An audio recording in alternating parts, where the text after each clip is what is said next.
Some of you may scoff at me, but I'm actually optimistic about the future.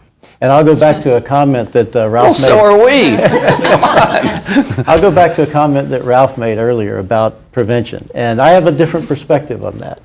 I believe that 80 to 90% of what we're seeing today, 80 to 90% of the successful attacks that we see today are preventable if you leverage people, processes, and technology in ways that we have not been doing before. We've been Particularly automation. largely throwing people at an automated fight. Right. And so I believe that as we begin to leverage software-based advanced analytics and automation in ways that we have not before, I think that we can pick up the percentage of being able to stop the adversary before they're successful in those attacks. And then we can better leverage our people for doing things that we ought to be spending money on people to do things people are better than machines at. And that's where we ought to be prioritizing our resource efforts in people. Right now, it's the opposite. We're spending 80% of our O&M across I believe the federal government is spent on, it's O&M, it's people.